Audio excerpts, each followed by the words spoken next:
आज हम ज्ञान विचार करेंगे।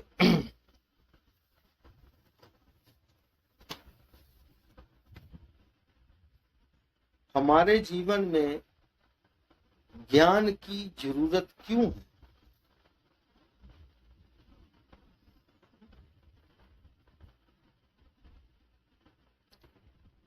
कोई ना कोई तो जरूरत ज्ञान की होगी, तभी तो ज्ञान की बात बार बार कही जा रही है।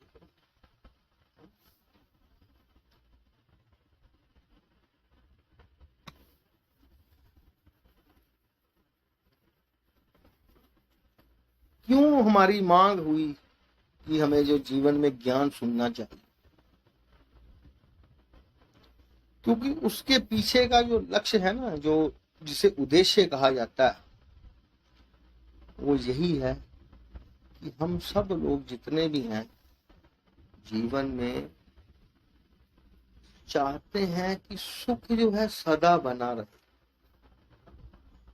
और दुख हमारे जीवन में आए, क्योंकि सुख की हमारी मांग है और दुख हमारे जीवन में आए। इसके लिए हमें ज्ञान की जरूरत पड़ी।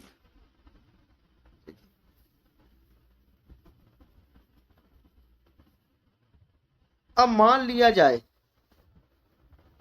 कि सुख की मांग हमारी है कि हमें सुख चाहिए परमानेंट,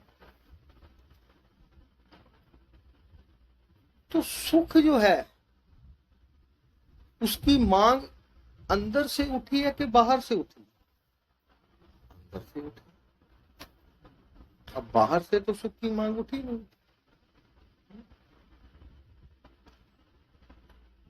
अब यहां पे ये प्रश्न उठता है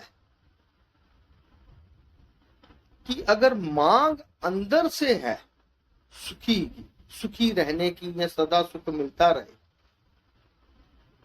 तो उसकी पूर्ति अंदर से होगी कि बाहर से होगी?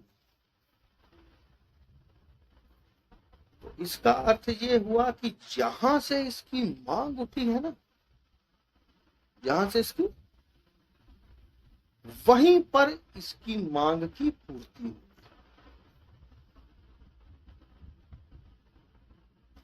अब मांग अंदर से है कि सुख बना रहे, सुख मिलता रहे, तो लेकिन उस सुख को पाने के लिए हम प्रयास अंदर करते हैं कि बाहर करते हैं? तो मांग तो अंदर थी, तो मांग अंदर थी तो कर्म बाहर कर रहे हो।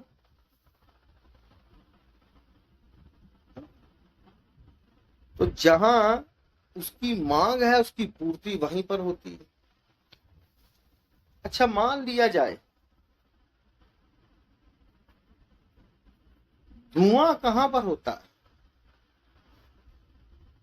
जहां पर अग्नि होती है। अच्छा, ऐसा कभी हुआ है कि आग कहीं और है और धुआं कहीं और?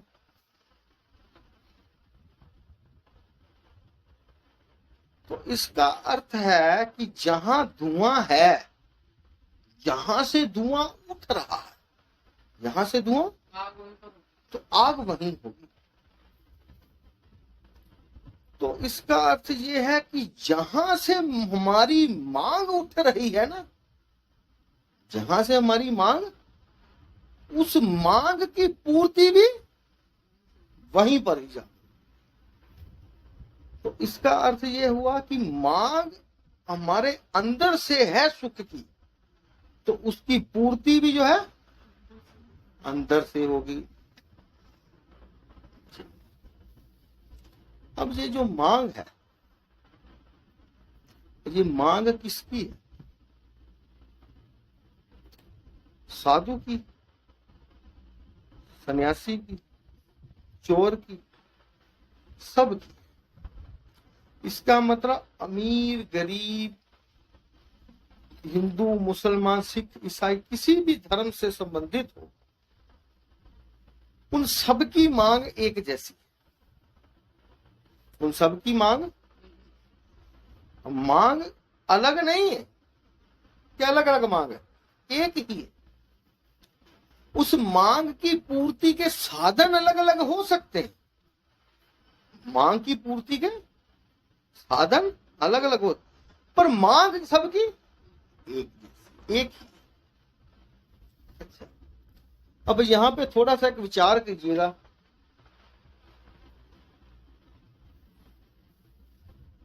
ये जो पशु पक्षी है, ये जानवर,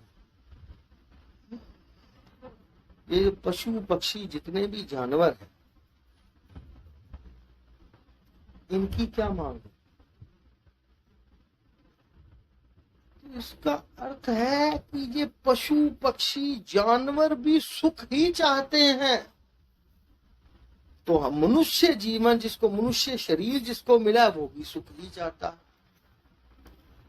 तो यहां से ये बात साबित हो जाती है कि ये मांग सिर्फ मनुष्यों की नहीं, ये पशु पक्षी जानवरों की भी यही है। पर उस मांग की जो पूर्ण पूर्ति है, अब जो पशु पक्षी भी है ना, वो परमानेंट जो सुख को चाहते तो हैं, लेकिन परमानेंट सुख मिलता नहीं, टेम्परेरी सुख मिलता है। अब एक और विचार करने योग्य बात यह है, आप कभी विचार करके देखना, आपके भीतर से सुख की मांग क्यों उठी? क्यों उठी? मान लिया जाए आपने अपने जीवन में कोई अच्छी मिठाई पहले कभी खाई ना हो, तो उसकी मांग करते हो। तो अगर खाई हो तो दोबारा मांग। तो यहां से ये बात प्रमाणित हो जाती है कि अगर हम परमानेंट सुख की मांग कर रहे हैं, तो वो परमानेंट जो सुख की मांग हमारी इसलिए उठी है, कहीं ना कहीं हमको वो सुख कभी मिला है, तो दोबारा उसकी मांग उठी है। ये कभी नहीं हो सकता कि हमको कभी सुख ना मिला हो तो हमारी मांग खड़ी होगी। तो इसका अर्थ ये हुआ कि मांग कि हमें कभी ना कभी अनुभव में हमारी वो आई है, सुख की जो सुख की बात हम कर रहे हैं, वो सुख हमारे अनुभव में आया है, तभी उसकी डिमांड, तभी उसकी मांग बाहर हमारे अंदर खड़ी हो गई, हमें वो सुख चाहिए। अच्छा, कीड़े पतंगे पशु पक्षी भी यही मांग कर रहे हैं और मनुष्य भी यही मांग कर रहे हैं। अच्छा, मांग करने वाले शरीर तो अनेक है, ध्यान से समझना, मांग करने वाले शरीर पर मांग एक है। देखो शरीरों का कितना भेद है, कोई स्त्री का शरीर है, कोई पुरुष का शरीर है, कोई पशु का शरीर है, कोई जानवर का है, लेकिन मांग सबकी एक जैसी, एक ही है। मांग अलग नहीं हुई, मांग एक ही है। ये नहीं कि तुम्हारी और मांग है, पशु पक्षियों की मांग और है, सबकी मांग एक ही है कि वो सुख चाहते हैं।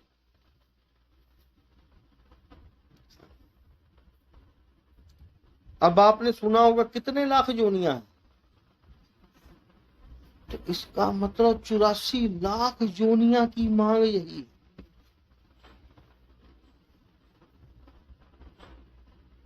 सबकी मांग यही ही है, और मांग नहीं है कोई, एक ही मांग है।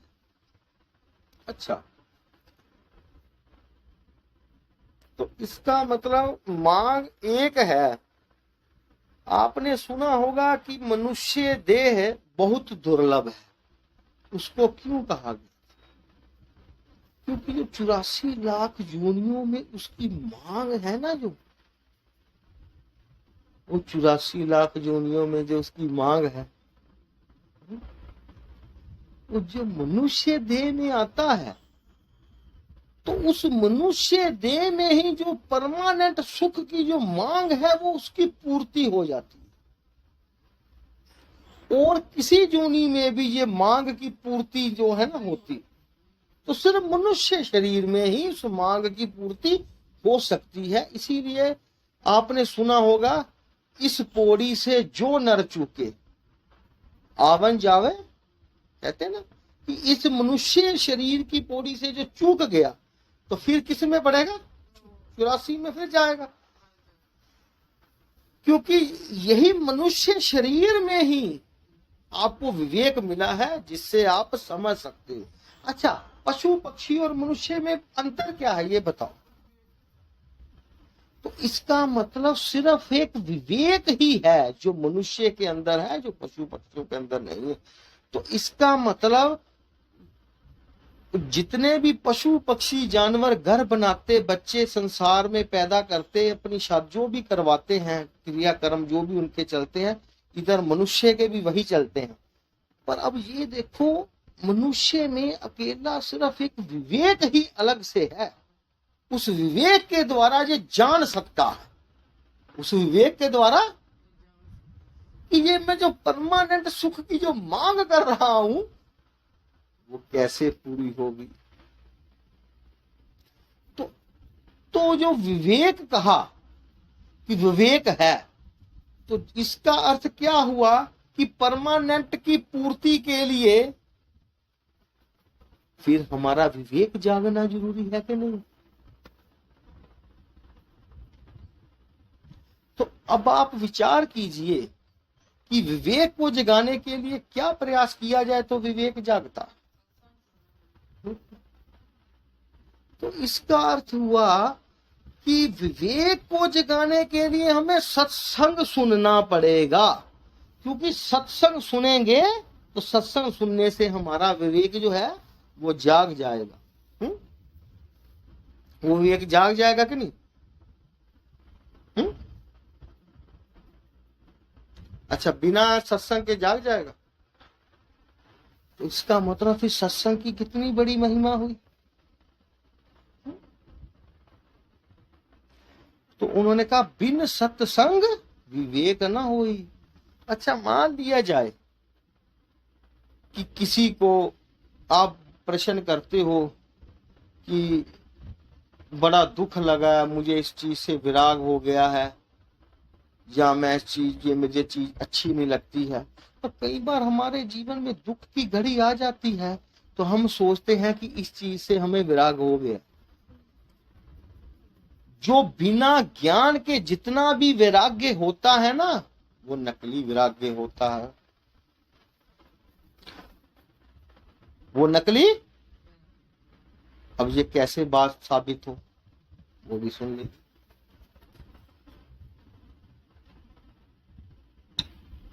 जब वाल्मीकि जी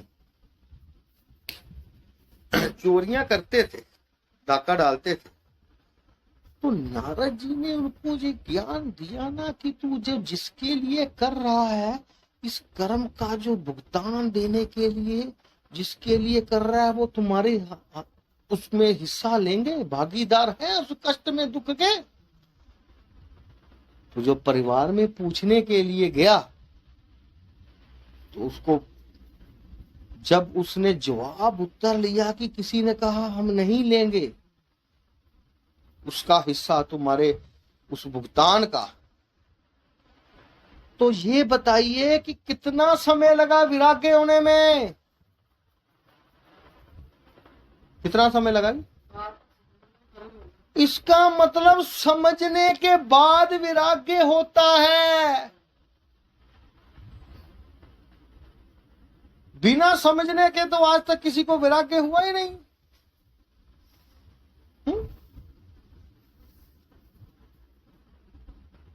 तो इसका मतलब विवेक जगाने के लिए क्या सुनना पड़ेगा, सत्संग सुनना पड़ेगा। अच्छा, तो चल रहा था हमारा विषय कि ये मांग, सुख की मांग की पूर्ति के लिए क्या करता है, बाहर की ओर जाता कि नहीं, के अंदर जाता। तो मांग कहां। अब यहां पे एक विचार कीजिए, आप अपने सब भीतर से विचार अपने अंदर करके अपने से प्रश्न कीजिए कि हम लोग भगवान का नाम क्यों जपते?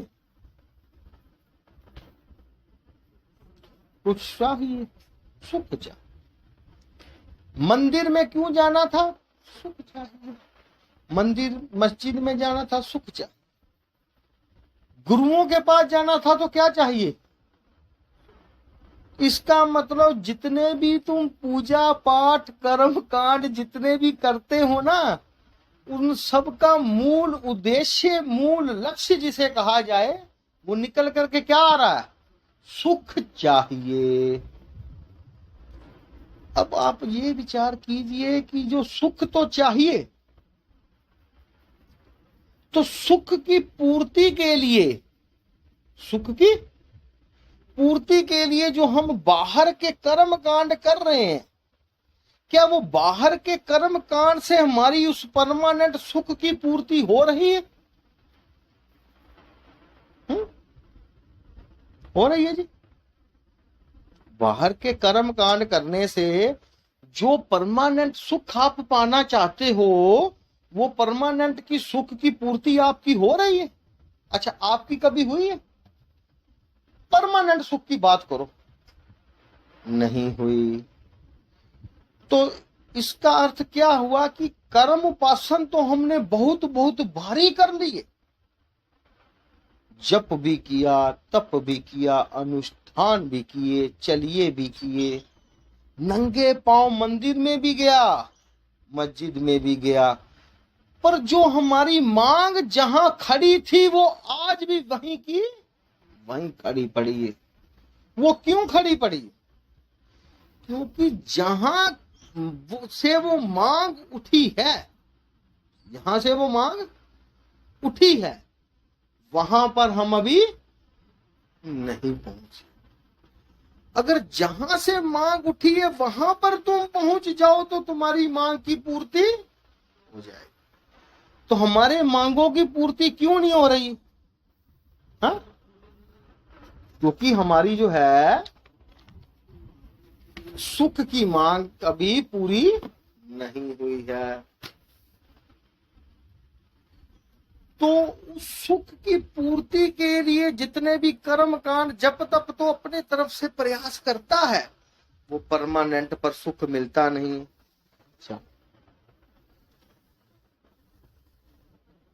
हमारे जितने भी वेद शास्त्र है, जितने भी गुरुओं ने लिखे हैं, धर्म ग्रंथ जितने भी हैं, उनमें लिखा है, उनके अंदर वो कहते हैं कि इसकी जो मांग है ना, इसकी जो, इसको यार थोड़ा सा समझना पड़ेगा ध्यान से, इसमें बड़ी सूक्ष्म सी बात है, समझने वाली है। इसकी जो सुख की मांग है, इसकी सुख की मांग क्यों है? क्योंकि सुख का इसको पहले कभी अनुभव हुआ है। अनुभव, तो इसका मतलब इसको सुख का ज्ञान है।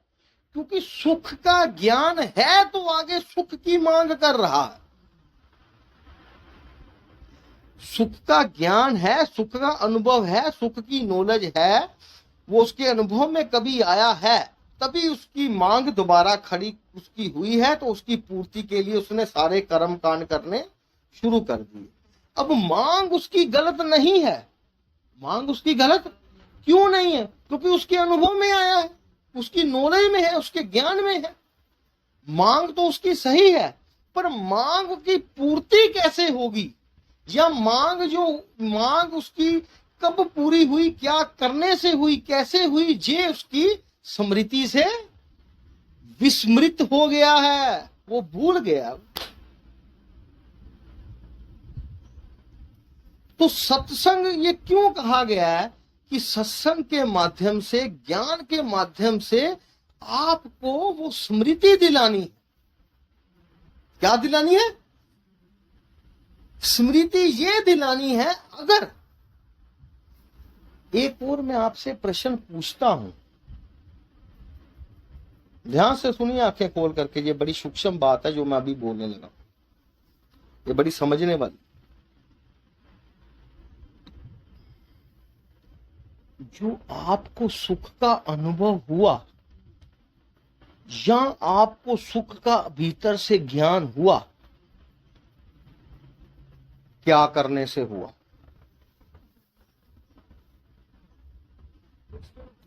इसका मतलब तुमने उसके लिए कोई जप किया था, कोई तप किया था? क्या किया था तुमने? अरे उसके लिए तुमने कुछ किया? क्या किया?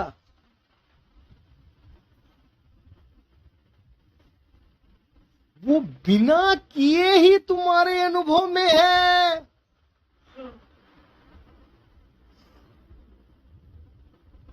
वो बिना किए हुए तुम्हारे अनुभव में, ज्ञान में है। उसके लिए तो तुमने कोई पूजा पाठ की नहीं। हा? अच्छा, अगर वो पूजा पाठ से ही तेरे को सुख मिला होता, मान लिया जाए, तो फिर पूजा पाठ अब करके क्यों नहीं परमानेंट सुख मिला तेरे को? बताओ। बोलो, क्यों नहीं हुआ? बताओ जी।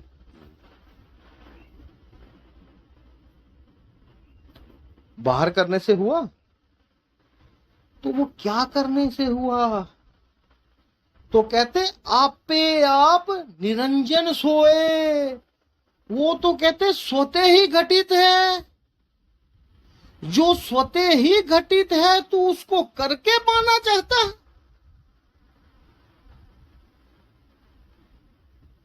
हाँ? तो वो जो मांग है ना तुम्हारी सुख की। अच्छा, एक बात और यहाँ पे प्रश्न उठता है। कई लोग कहते हैं कि मैं सारा जीवन मंदिर में गया, कई कहते मंदिर मस्जिद में गया, कई कहते मैंने सारा जीवन डेरे में लगा दिया। उनकी दौड़ का कारण क्या निकल के आ रहा है? वो सुख ही है। अच्छा, अब प्रश्न यहां ये उठता है, वो दौड़ समाप्त क्यों नहीं हुई? क्योंकि वो पूर्ति नहीं हुई। अगर वो पूर्ति हो जाती तो उसकी दौड़ समाप्त हो जाती। तो ये हमारी दौड़ कब समाप्त होगी? जब हमको ये कुछ ज्ञान के माध्यम से हमको ये पता चलेगा कि मांग उठी कहां से है। अगर भीतर से उठी है तो भीतर कहां से उठी है, और अब कैसे भीतर से अंदर जाने से उस मांग की हमारी पूर्ति हो जाएगी। इसी के लिए संतों महापुरुषों के वचनों को सुनना पड़ता है, समझना पड़ता है। तो तभी उन्होंने कहा, सच्चे संत की शरण में बैठ मिले विश्राम। तो विश्राम का क्या अर्थ था? वो कहता मैं सारा जीवन दौड़ने भागने करने में ही लगाता रहा, तो जब मुझे सच्चा संत कोई गुरु मिला तो उसने कहा कि बच्चे आराम से बैठ जा, तेरे को भागने की अब जरूरत है, क्योंकि सारा जीवन तो तुमने भाग भाग करके जो प्रयास किया तो तुम्हारा काम बना नहीं। क्यों नहीं बना? क्योंकि जहां से मांग उठी है वहां तक अभी तुम पहुंचे नहीं हो। जिस दिन तुम वहां पहुंच गए तो तुम्हारी मांग की पूर्ति हो जाएगी। तो जब तुम्हारी उस सुख की, परमानेंट सुख की जो मांग है, जो वो पूरी हो जाएगी, तो उसके बाद तुम्हें विश्राम की अवस्था प्राप्त हो जाएगी कि नहीं हो जाएगी? तो ये बताइए कि ये कर्म कांड करने से विश्राम मिला कि ज्ञान सुन के विवेक जागने से तुमको विश्राम मिला? क्या करने से विश्राम मिला? विश्राम, तो इसका मतलब विवेक जागने के बाद ही तुमको विश्राम मिलेगा। कर्म करने के बाद तुमको विश्राम नहीं मिलेगा, क्योंकि कर्म करके तो तुम पाओगे।